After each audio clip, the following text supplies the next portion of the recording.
Praxis Prepper. Hey everybody, this is Praxis. The core idea of preparedness is to be ready for things, to be prepared for things, to have stuff, whether that be knowledge, skills, materials, or whatever, before you need them so that when you need them, you have them. We've seen a lot of examples over the past couple of years of things happening and people not being ready for it. There are some new things coming down the pike, so to speak, and I wanted to talk about those today with you so that if you're in a position where you felt like you missed the boat in the past, there were events that unfolded and you weren't ready for them, here are some tips about the things that are going to be coming in the next year that you might want to get ready for. But first I want to talk about there's kind of two different types of prepping videos out here on YouTube. I think they break into a couple categories. One are the types of videos that are honestly really entertaining to watch. I watch them all the time. The ones that kind of get you thinking, man, things are really bad and we gotta up our game and we gotta get ready for things because there's bad things coming. Those are kind of like the fear videos. Some people call them fear porn. A lot of people will criticize those videos, and I can see why, because sometimes they just leave it at that. They leave it at fear, and fear gets people excited, gets people watching the ad breaks, but they don't have that secondary call to action.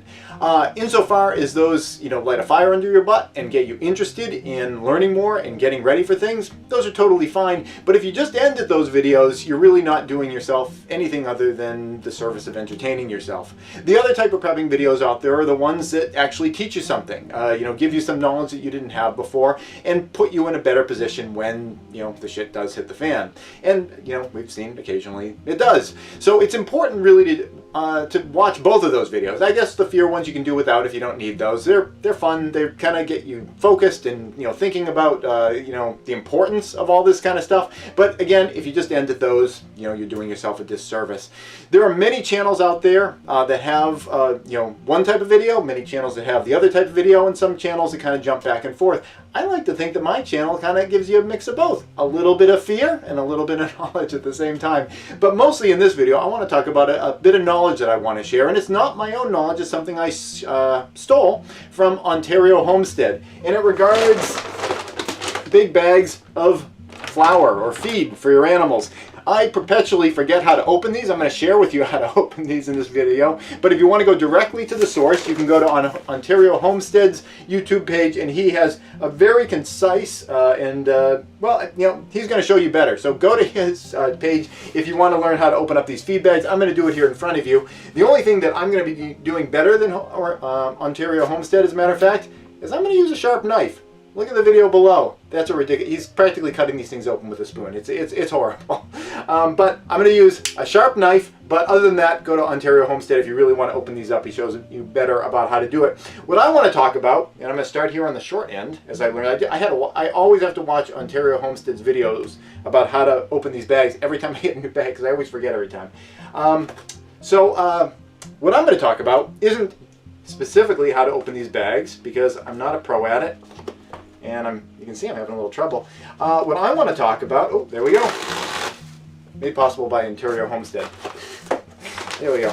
What I want to talk about is what we need to be getting ready for. Because we are moving into a period where I think that there are going to be shortages on food. I've got two 25-pound bags of flour right here, and it was a little difficult to get these. I ordered them on a number of occasions, and the orders kept getting canceled because the prices have been going up. Over the past couple weeks, the prices on flour have gone up 30%, at least in my area. Sourcing these 25-pound bags, initially I was going to be able to get them for like 50-something. For 2 bags, and these guys came and it was like about almost $90. So I was happy to get them because I don't see the prices coming down anytime soon. And that's what I want to talk about in this video is, are you getting ready for the summer, for the fall ahead? We have all sorts of issues, some related to COVID, some related to crazy weather patterns, related to climate change, which may or may not be real, but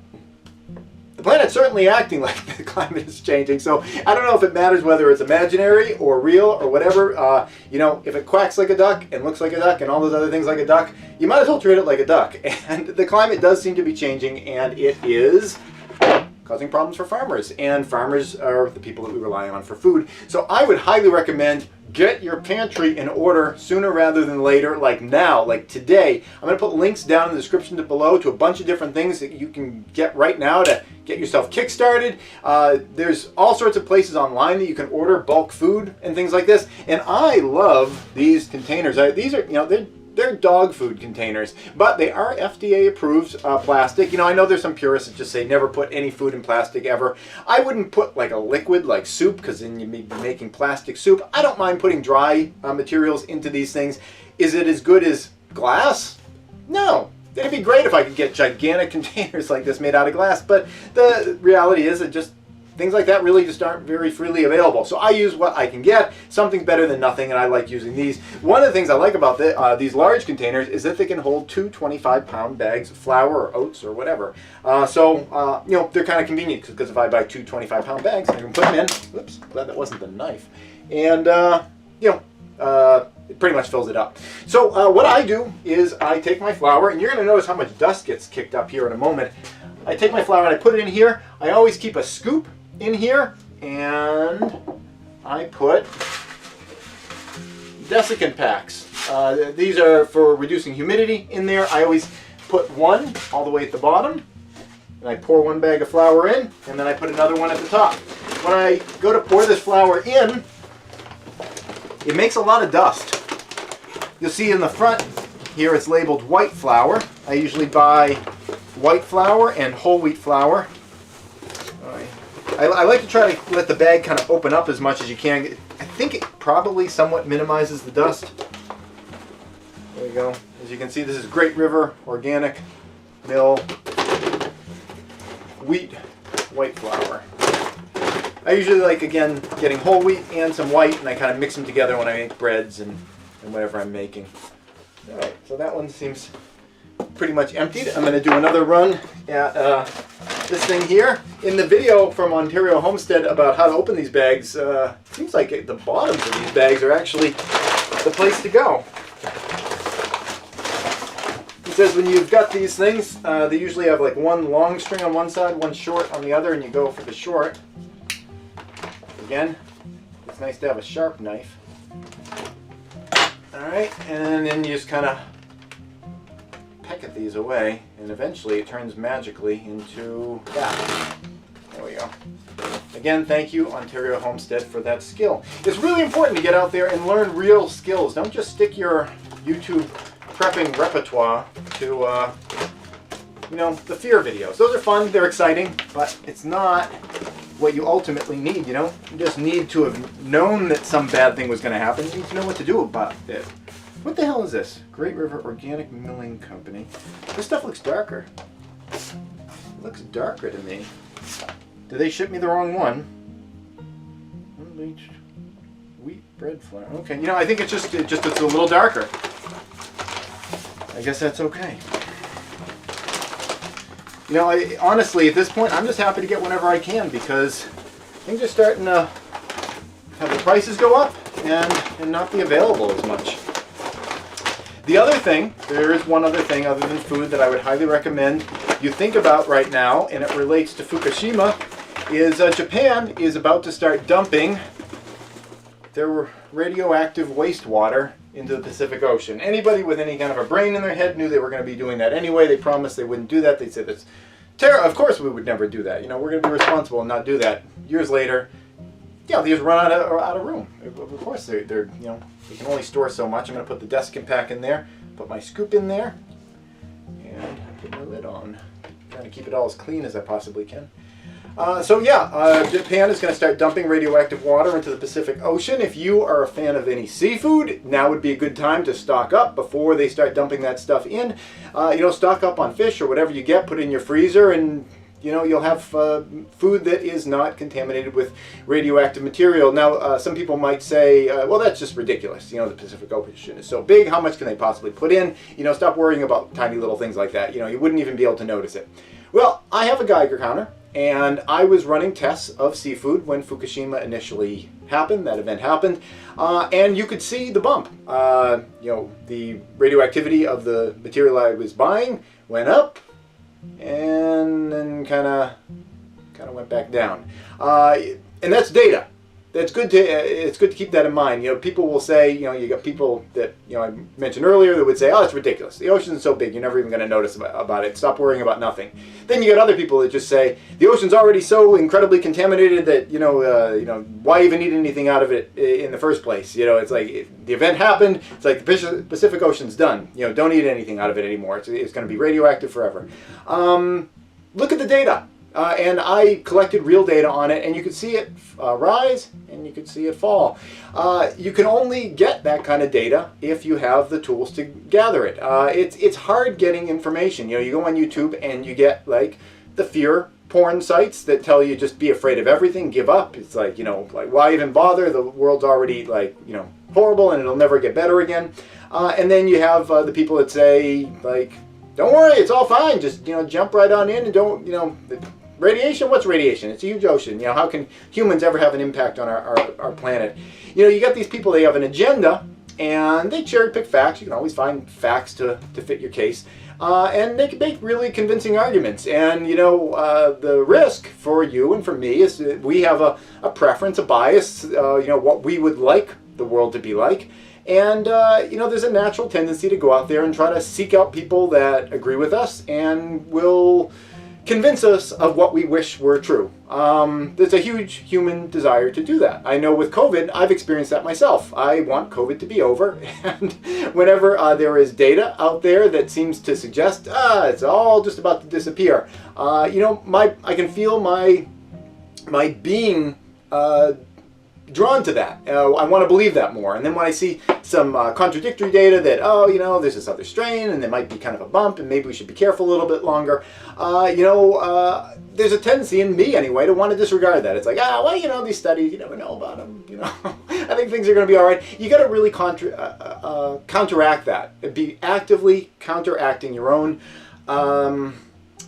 preferences, your own prejudices about the way that you would like the world to be, and actively seek out things that challenge, again, the way you wish things you know, would be, because we're always going to try to convince ourselves that things are the way that we want them to be. So, you know, get out there and try to get good data. And it's hard because, you know, there are all these talking mouths and they're all saying different things. You really got to get back to the original data. And if you can generate it yourself, all the better. So right now, if you have the means, you know, Geiger counters, they're not the cheapest device in the world, but they do a certain thing. And sometimes you need that certain thing done for yourself. If you bring food into the house, it might be nice if you could test it. I'm going to put some links to Geiger counters that I have confidence in below. Like I said, I have one myself.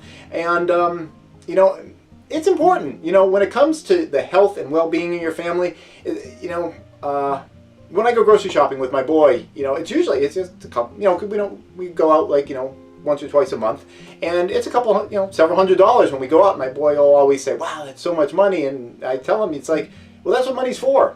You know, that's why we have money, is so that we can buy good, healthy foods for us, so that we can buy safety devices like a Geiger counter, to keep ourselves healthy and protected in a world that's, you know, maybe getting a little more hostile than we would like it to be. We can put our heads in the sand and just pretend that isn't there and just kind of live in the world of the past and pretend the world of the future is the same as the world of the past. Or you can acknowledge, you know, this isn't the way that I'd like things to be, but it's the way they are, and, you know, you deal with things as they come. So think about it. Stock up on food now. Think about a Geiger counter soon, because you know, the next year it's going to be a bumpy year. There are all sorts of there's all sorts of stuff coming down the pike, and you know, it's best to be ready for it. And when it comes to food, as long as something doesn't spoil, you know, you're going to eat it eventually, and it's not like the prices are going to come down. One last thing you want to do when you seal this stuff up is put a date on it. At the date of this recording, I'm not going to put the actual day of the month, but the month is 4. It's April of 2021, 4/21. And that's important because I have more than one bin of this stuff. I actually like to have 3 50-pound bins of each type of flour. Actually, I'm going to put it up over here. So I kind of cycle through them. So I always want to know what's the newest one, what's the oldest one, and use up the oldest stuff first. So think about it. Links down below, you know, to some products that I think are helpful. links to these bins, things like that. Even food, you can buy a lot of food, like right on Amazon. You can buy, big things of quinoa, flour, stuff like that. Get it in, because, I would never want to be in a situation where my family was hungry and I just didn't have the stuff on hand for them. Maybe, bread for the, 10th day in a row isn't necessarily a treat, but it's a heck of a lot better than not having anything. That's it. Good luck. Keep your eyes sharp, and evaluate the sources you're getting information from, because pretty much everybody's got an agenda. I don't want to say everybody, but pretty much everyone has an agenda. My agenda is just to help you. But there are a lot of agendas out there, and a lot of people want to get your eyeballs watching the ad breaks that play in their videos. So listen to who you are getting information from.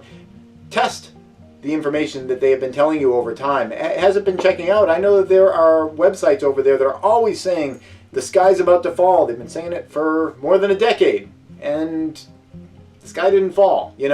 Bumps happen down the road. But if people are constantly giving you advice that turns out not to have been true, I don't know, call me crazy, but maybe stop listening to them. That's it. Thanks for watching.